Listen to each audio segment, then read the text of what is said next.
Kayong mabigat ang pasa, ay kay Jesus maglapitan, upang kayo'y masiyahan.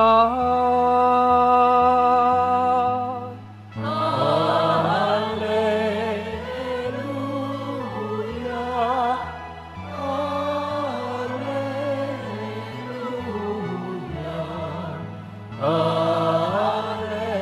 Alleluia.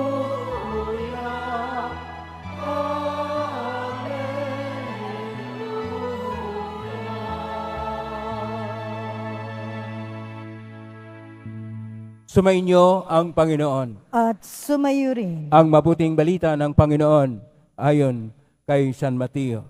Papuri sa iyo, Panginoon. Noong panahong iyon, umalis si Jesus sa kanyang paglakad. Nakita niya ang isang taong ang pangalay Mateo. Nakaupo ito sa paningilan ng buwis. Sinabi ni Jesus sa kanya, "Sumunod ka sa akin." Tumindig si Mateo at sumunod sa kanya.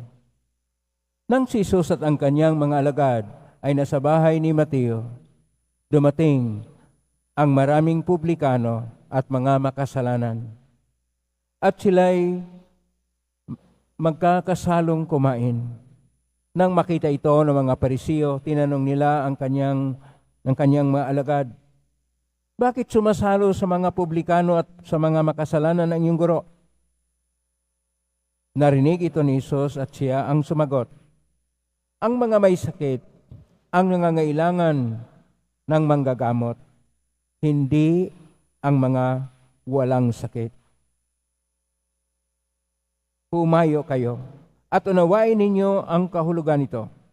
Habag ang ibig ko at hindi hain, sapagkat naparito ako upang tawagin ang mga makasalanan, hindi ang mga banal." Ang mabuting balita ng Panginoon. Pinupuri ka namin, Panginoong Hesukristo. Magsupo muna tayong lahat. Isang mapagpalang araw po siyang lahat. Purihin po natin ang ating Pong Hesus Nazareno.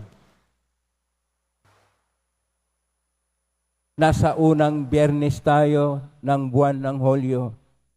Kaya ito ay araw ng ating Pong Hesus Nazareno. Maraming nagsumikap na makapasok sa tahanan ng ating Pong Hesus Nazareno. Kahit na masikip na dito sa ating tahanan ng Pong Hesus Nazareno, ay hindi alintana para sa inyo ang pagod, ang init, ang hirap, dahil mahal po nating lahat ang Poong Hesus Nazareno. Ipahayag natin ang ating pagmamahal sa Kanya na mas matunog pa na pamalakpak upang tayo na nagmamahal sa ating Poong Hesus Nazareno ay Kanya pong mapahayagan ng habag at awa. Sinabi kasi sa ating Ebanghelyo ni San Mateo, Kapitulo 9, verso 9 hanggang 13, sa versikulo 13, sinabi niya, "Habag ang ibig ko, hindi hain." Habag. Sa salitang Hebreo, at lumang Hebreo lalo na, dahil ang ating Panginoon ay isang Hudyo-Hebreo, ang salitang habag ay rachamen. Ulitin po natin, rachamen. Yun. Sa salitang Koinoko na Grigo, dahil ang New Testament ay nakasulat sa Koinoko na Grigo, Elios. Pero nasali naman ito sa Latin, kaya ang salita sa Latin ay misericordiae. Sa atin pong salita ay habag. Ang sinabi ng ating Panginoon, habag at hindi hain. Ang gusto niya sa atin na tayo magpahayag ng kabutihang loob, habag, awa at pagtanggap sa ating kapwa-tao na mayroon tayong paggalang o pagrespeto.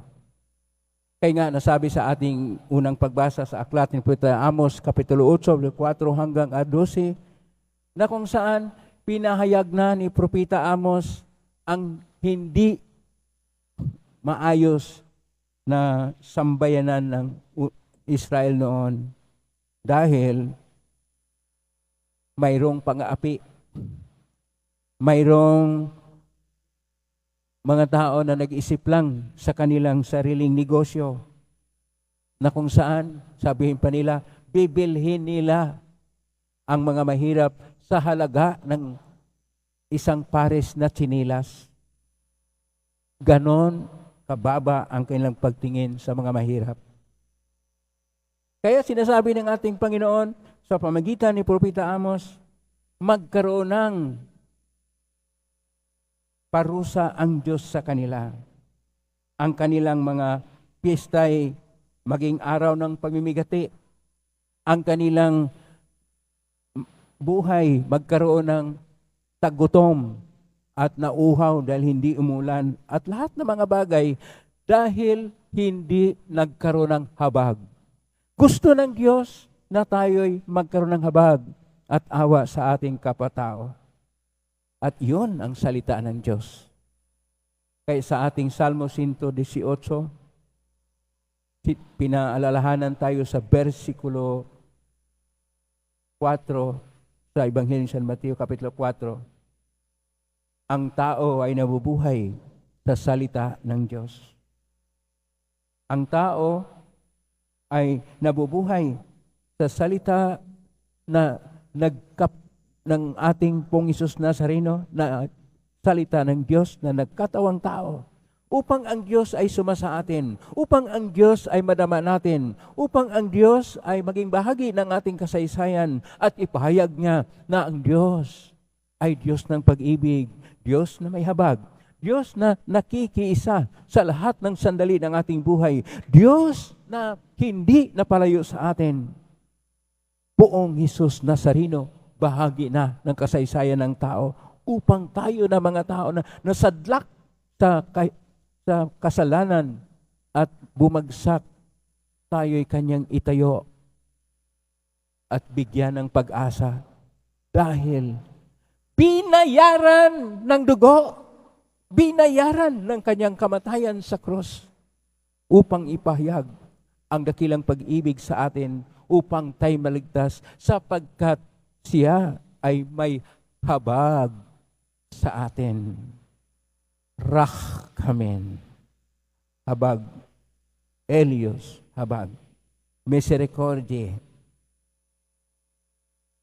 mercy. Ito ang dapat nating isabuhay, ang habag. Sapagkat kung ito'y sinasabuhay natin, iba ang ating pagtingin at pagtanggap sa ating kapwa-tao. Iba ang ating pakikitungo sa Kanya. Sapagkat ang ating pakikitungo sa Kanya, una sa lahat, ay batay sa salita ng Diyos. O paano ba natin ipahayag itong habag sa ating kapwa-tao?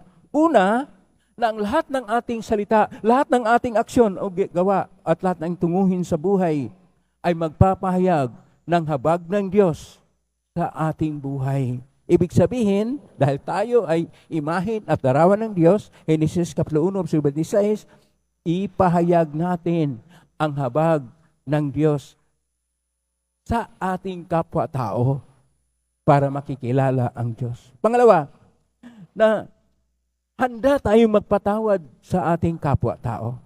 Wala naman taong perpekto. Lahat tayo mga makasalanan, lahat tayo mga marupok, lahat tayo mga mahina.